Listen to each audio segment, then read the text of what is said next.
साध्वी सखुबाई, जिन्होंने अपने को सब प्रकार से प्रियतम परमात्मा के चरणों में अर्पण कर दिया है, उनकी अपार महिमा है। ऐसे ही लोग यथार्थ संत हैं और ऐसे ही शांत दांत भगवत परायण लोगों को सुख पहुंचाने के लिए शांत शुद्ध सच्चिदानंद घन भगवान को अनेक अवतार धारण कर विविध लीलाएं करनी पड़ती है। ऐसा कोई भी कार्य नहीं है जो भगवान अपने प्यारे भक्तों के लिए नहीं कर सकते।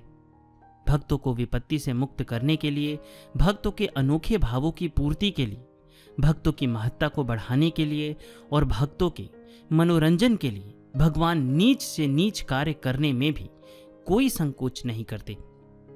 संत सखुबाई की प्रेम भक्ति के वश होकर भगवान ने जो कुछ किया उसे पढ़ सुनकर तो हृदय भगवत प्रेम में विभोर हो जाता है। महाराष्ट्र में कृष्णा नदी के तीर पर करहाड़ नामक एक स्थान है। वहां एक ब्राह्मण रहता था। उसके घर में कुल 4 प्राणी थे, ब्राह्मण, उसकी स्त्री, पुत्र और साध्वी पुत्रवधू। ब्राह्मण के पुत्रवधू का नाम ही सखुबाई था।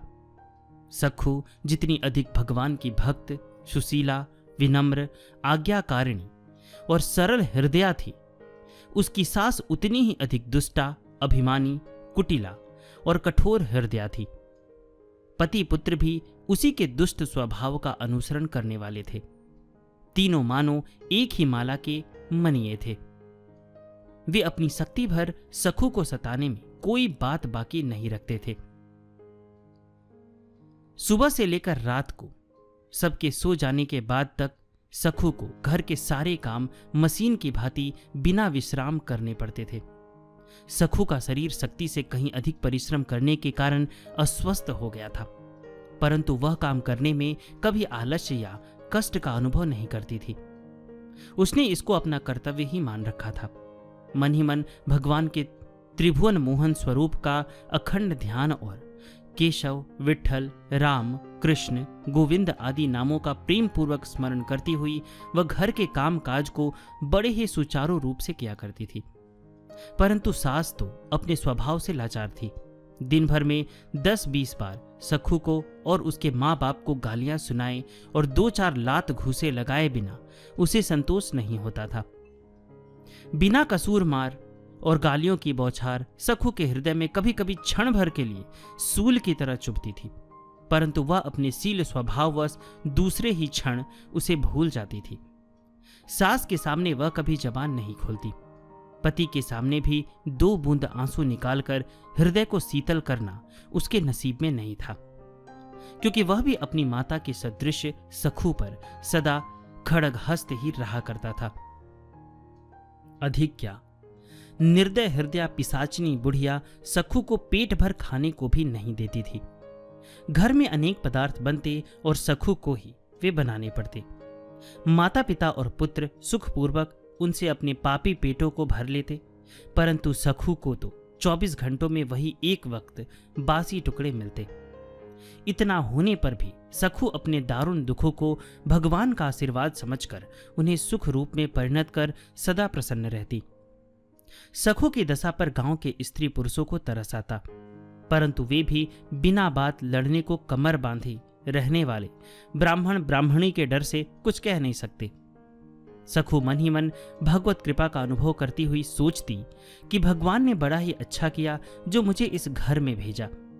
कहीं मुझ पर अनुराग करने वाले सास ससुर और स्वामी मिल जाते तो मैं मोहवश माया जाल में फंस गई होती। यूं विचार करती करती वह आनंद मग्न हो जाया करती और भगवान के प्रति अपनी कृतज्ञता प्रकट करती। एक दिन पड़ोसिन ने मौका पाकर उससे पूछा, बहन, क्या तेरे नहर में कोई नहीं है?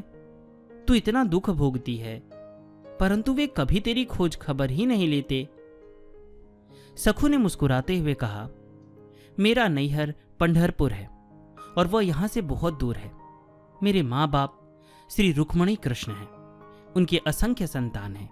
मालूम होता है इसलिए वे मुझे भूल गए हैं, परंतु कभी ना कभी तो अवश्य ही बुलाकर मेरा दुख दूर करेंगे। पंढरपुर महाराष्ट्र का प्रसिद्ध तीर्थ है। यहाँ आषाढ़ शुक्ला एकादशी को बड़ा भारी मेला लगता है।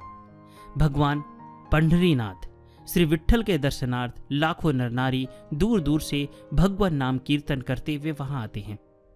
पंढरपुर की यात्रा के दिन आ गए। भक्तों की यात्रा शुरू हो गई। चारों ओर से दल के दल श्रद्धालु नर नारी हाथ में छोटी छोटी पताकाएं लिए भगवान नाम का कीर्तन करते हुए जा रहे हैं। मृदंग, करताल और झांझ की एक स्वर मधुर ध्वनि से आकाश गुंजायमान हो रहा है। पैरों में घुंघरू बांधे प्रेम मत वाले भक्तगण नाच रहे हैं। श्री हरि के गुणगान और चरित्र कीर्तन से लोग आनंद सिंधु में डूबे जा रहे हैं। मानो साक्षात नाद ब्रह्म ही मूर्तिमान होकर प्रकट हो गए हैं। इसी प्रकार के भक्तों के कुछ दल करहाड़ होकर जा रहे थे। सखूबाई उस समय पानी भरने कृष्णा नदी के तट पर गई थी। प्रेमी भक्तों के संकीर्तन दल को देखकर सखू के हृदय में प्रेम उमड़ उठा। उसकी पंढरपुर जाने की प्रबल इच्छा हो गई। उसने सोचा कि घर वालों से आज्ञा प्राप्त करना तो मेरे लिए असंभव है। बात पूछते ही मार और गालियों की बौछार शुरू हो जाएगी, परंतु पंढरपुर जाना निश्चय है। अतः यहीं से इस संत मंडली के साथ चली जाऊं तो अच्छा है। यह विचार कर सखू संत मंडली के साथ होली। पड़ोसिन ने जाकर यह समाचार उसकी दुष्टा सास को सुनाया।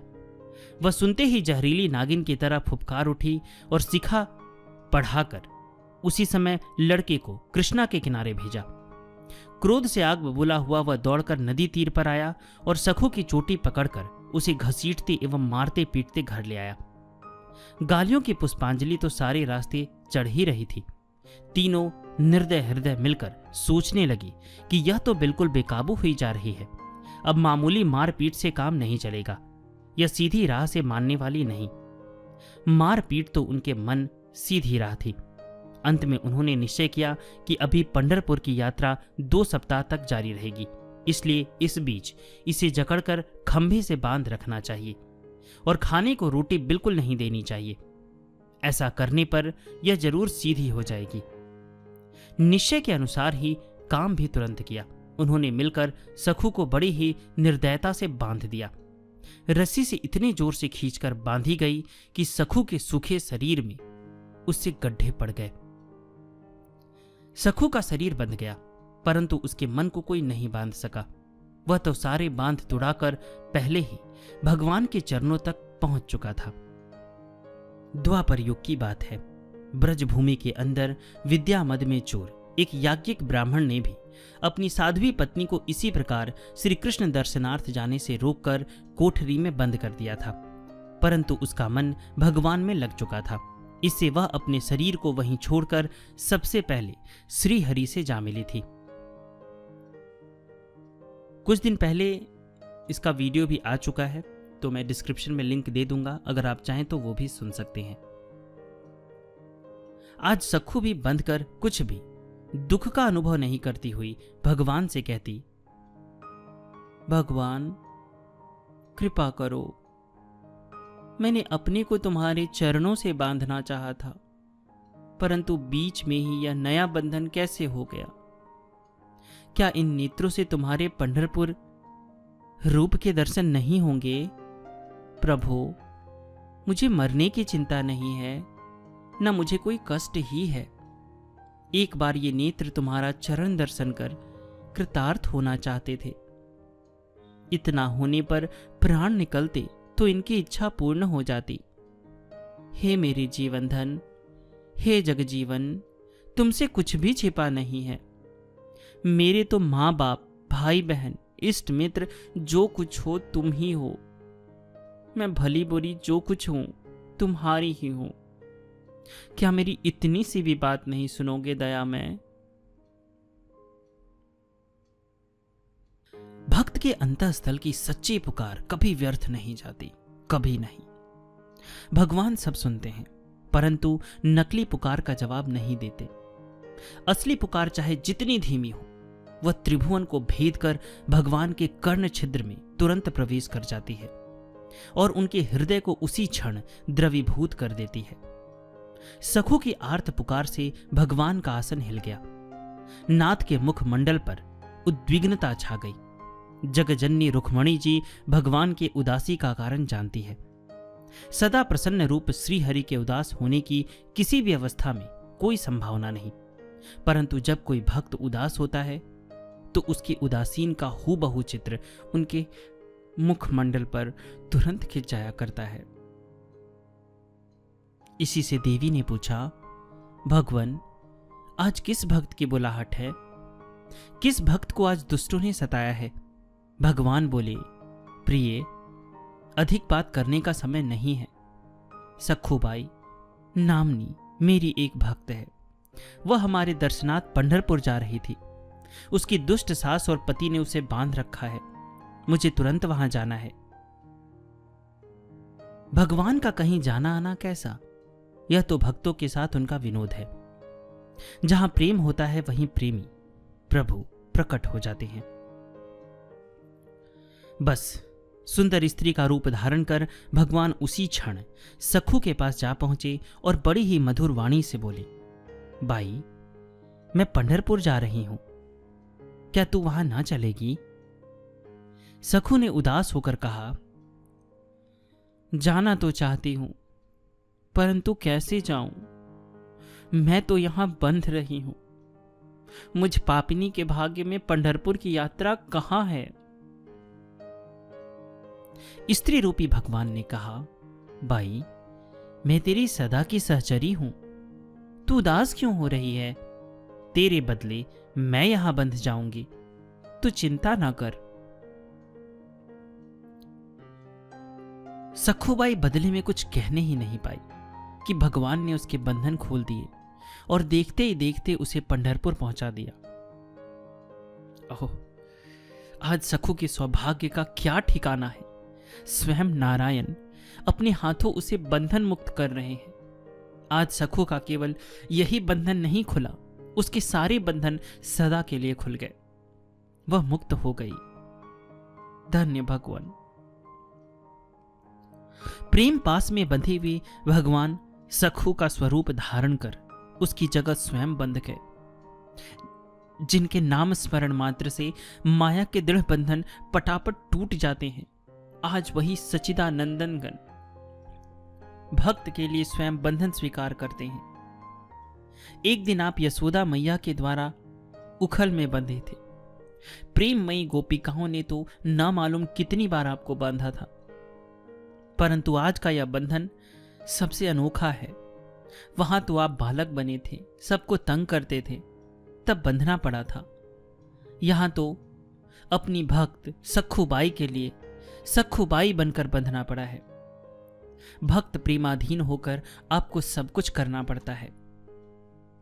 सखुबाई बने नाथ बंध रहे हैं। सखुबाई के निर्दयी सास ससुर और निष्ठुर स्वामी बार बार आते हैं और मनमानी गालियां बक जाते हैं। भगवान सुशीला वधू की भांति सब कुछ सह लेते हैं। इस प्रकार बंधे हुए पूरे 15 दिन बीत गए।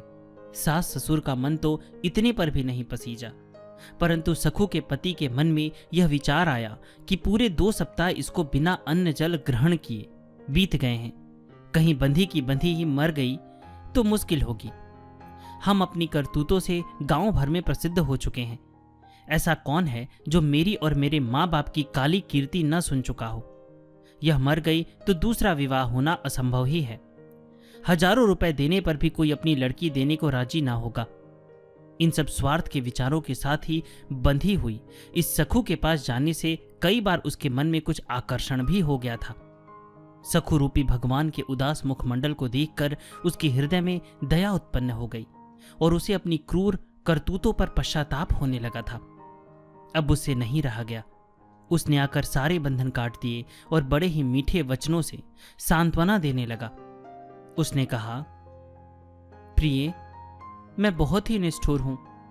मेरे माता पिता ने भी तुझे बहुत सताया है। तुम तो सती हो। मुझ पर क्षमा करो और शीघ्र स्नान करके कुछ खाओ। भव बंधनहारी अनंत आनंद के सागर भगवान ठीक पतिव्रता पत्नी की भांति शांत और विनम्र भाव से मानो संतुष्ट होते हुए सिर नीचा किए खड़े रह गए। भगवान ने सोचा कि यदि मैं अभी अंतर्धान हो जाऊंगा तो ये दुष्ट सखु को लौटने पर फिर सताएंगे। इससे उसके लौटने तक यहीं ठहरना चाहिए। ठीक है नाथ, यहीं रहिए। जब आपने सखू के बदले बंधन स्वीकार किया तो अब अपनी सखू के स्वामी की पत्नी बनने में क्या संकोच है। पति के आज्ञानुसार सखू रूपी भगवान ने स्नान कर रसोई बनाई और स्वयं अपने हाथ से तीनों को जिमाया। आज के भोजन का स्वाद कुछ विलक्षण ही था। पुत्र और माता पिता तीनों ने बड़ी सराहना करते हुए भोजन किया। पुत्र वधू के बनाए भोजन की सराहना करने का सास ससुर के लिए जीवन में यह पहला ही अवसर था। क्यों न हो, आज पुत्र वधू के रूप में माधुर्य के निधि भगवान स्वयं विराजमान थे और अपने हाथ से भोजन करा रहे थे। आह, सखू के संग से ऐसे दुष्ट भी भगवान के सेवा पात्र बन गए। सबके बाद सखू रूपी भगवान ने भोजन किया। सारा दिन घर के कामकाज में बीता। पानी भरना, झाड़ू देना, चक्की पीसना, बर्तन मांजना, चौका देना, सास के पैर दबाना आदि सारे कार्य भगवान बड़ी ही दक्षता से करने लगे। चतुर चूड़ामणि ही तो ठहरे, जिन्होंने व्रज के बालकों और बछड़ों के बदले में साल भर तक विविध रूपधारी बालक और वत्स बनकर अपनी अपनी माताओं को सुख दिया था। उनके लिए वहां वधू बनकर पति और सास ससुर को सुखी करना कौन बड़ी बात थी। आपने रात को सहनागार में पति के पैर दबाकर उसकी यथेच्छ सेवा की और उसे संतुष्ट किया। स्त्री पुरुष का भेद भगवान की दृष्टि में कुछ भी नहीं है। जो सबके अंतरात्मा है, जो स्त्री पुरुष नपुंसक समस्त शरीरोपाधियों के एकमात्र अधिष्ठान है, जो सर्वमय सर्वसाक्षी और सर्वाधार हैं, जो अज अवयव रहते हुए ही जन्म लेकर विविध लीला करते हुए से दिखाई देते हैं, जो समस्त चराचर के रूप में अभिव्यक्त हो रहे हैं, उन परमात्मा में स्त्री पुरुष का भेद कैसा। कुम्हार मिट्टी का घड़ा भी बनाता है और हांडी भी, सुनार सोने का कड़ा भी बनाता है और कंठी भी। यह लिंग भेद नाम में है, न कि अधिष्ठान रूप मिट्टी या सोने में। आकाश सर्वत्र एक रूप होने पर भी उसमें ध्वनि नाना प्रकार की सुनाई पड़ती है। इसी प्रकार भगवान भी उपाधि भेद से ही अनंत प्रकार के भासते हैं। वास्तव में तत्वतः वे एक ही हैं। अस्तु, सखु रूपी भगवान ने अपनी सेवा और सुंदर व्यवहार से पति और सास ससुर को संतुष्ट कर लिया। अब वे सब प्रकार से इस सखु के अनुकूल हो गए। उनके स्वभाव में विलक्षण परिवर्तन हो गया। ठीक ही है, अब भी परिवर्तन न होता तो फिर होता ही कब। उधर सखु पंढरपुर पहुंचकर भगवान नाम के आनंद में मग्न हो गई। भगवान की माया से वह इस बात को भूल गई कि मेरे बदले में कोई दूसरी स्त्री वहां बंधी है और मैं यहां आ गई हूं। उसने देखा भक्तगण हाथों में निशान लिए ताल मृदंग और झांझ बजाते हुए नाम का घोष करते हैं और मस्त हुए नृत्य कर रहे हैं। आज छोटे बड़े और ऊंचे नीचे, अमीर गरीब और ब्राह्मण शूद्र का कोई भेद नहीं रह गया है। सभी प्रेम में मत हो रहे हैं। भगवान नाम की तुमूल गर्जना से आकाश प्रकंपित हो रहा है। इस आनंद रस में विभोर हुई सखुबाई चंद्रभागा में स्नान करके भगवान पंढरीनाथ के दर्शनार्थ मंदिर की ओर चली। मंदिर में जाकर भगवान के दर्शन कर वह आनंद सिंधु में डूब गई। भगवान की श्याम सुंदर मनोहर मूर्ति है। आप दिव्य पीतांबर धारण किए हुए हैं। परम सुंदर श्रीमुख है। कानों में दिव्य मकराकृत कुंडल है। वक्ष स्थल पर सुगंधित पुष्प और तुलसी की माला सुशोभित हो रही है। इस रूप माधुरी को भक्त दृष्टि से देखते ही सखु मुग्ध हो गई। उसके त्रिताप सदा के लिए शांत हो गए। वह अपने देह की सुधबुध भूल गई। वहां उसका मन ऐसा लगा कि उसने भगवान के सामने यह प्रतिज्ञा कर ली कि जब तक इस शरीर में प्राण है तब तक पंढरपुर की सीमा के बाहर नहीं जाऊंगी। उसे क्या पता था कि मेरे बदले में मेरे नाथ वहां सास के सामने बहु सजकर संसार चला रहे हैं। प्रेम मुग्धा सखु भगवान पांडुरंग के ध्यान में संलग्न हो गई। उसे समाधि हो गई। अंत में अष्ट सात्विक भाव में अंतिम भाव का उदय हो गया, जिससे सखु के प्राण कलेवर को छोड़कर निकल भागे। शरीर अचेतन होकर जमीन पर गिर पड़ा। दैव संयोग से यात्रा करने को आया हुआ करहाड़ के निकटवर्ती कीवल नामक गांव का एक ब्राह्मण उधर से आ निकला। उसने सखू की लाश को पहचान कर अपने साथियों को बुलाया और सबने मिलकर उसका अंत्येष्टि संस्कार कर दिया। इधर जगजननी रुक्मणी जी ने सोचा कि यह तो खूब रही, इसने तो यहां प्राण छोड़ दिए, इधर उसकी जगह मेरे स्वामी बहू बने बैठे हैं। बेडब फसावट हुई। यह विचार कर रुक्मणी जी शमशान में पहुंची और सखू की अस्थियों का संचय कर अपनी इच्छा से ही उसे जीवित कर दिया। जिन माया देवी के प्रताप से समस्त ब्रह्मांड की रचना और विनाश होता है, जो निर्गुण को सगुण और अविकारी को विकारी सा बनाकर दिखा देती हैं, जो बिना ही हुए नाना दृश्य उत्पन्न कर देती है, उन महामाया की अमृत वृष्टि से सखू के जीवित हो जाने में कौन सा आश्चर्य है। सखू नींद से जागने की भांति उठ बैठी। रात को स्वप्न में जगन माता ने उससे कहा कि पुत्री, तेरा प्रण तो यही था ना कि मैं इस देह से पंढरपुर से बाहर नहीं जाऊंगी। तेरा वह शरीर तो जलाया जा चुका है, यह दूसरा देह है, अतएव तू घर लौट जा, तेरा कल्याण होगा।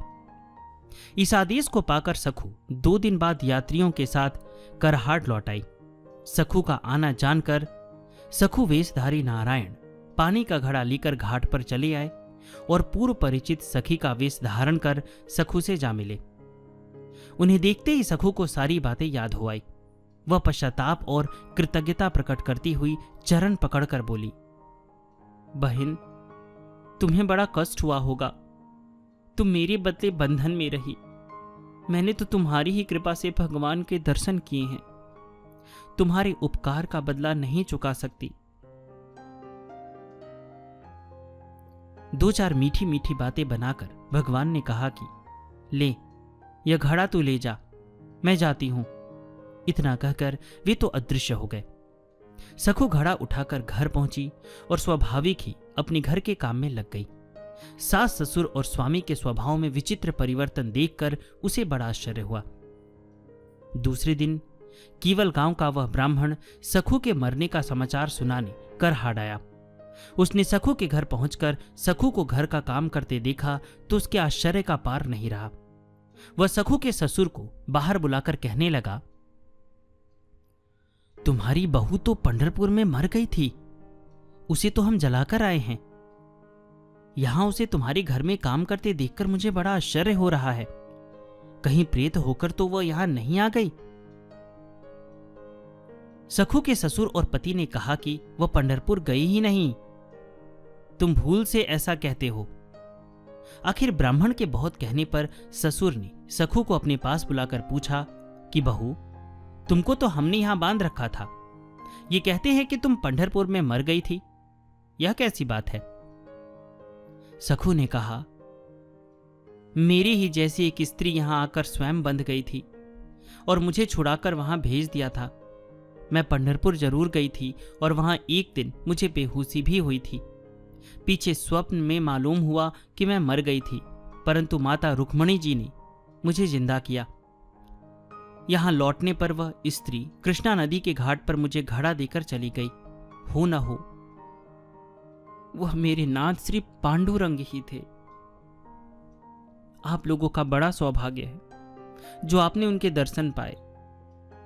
यह सुनते ही सखू के सास ससुर और स्वामी को बड़ा ही पश्चाताप हुआ। वे कहने लगे कि निश्चय ही वे साक्षात लक्ष्मीपति थे। हम बड़े ही नीच और भक्तिहीन हैं।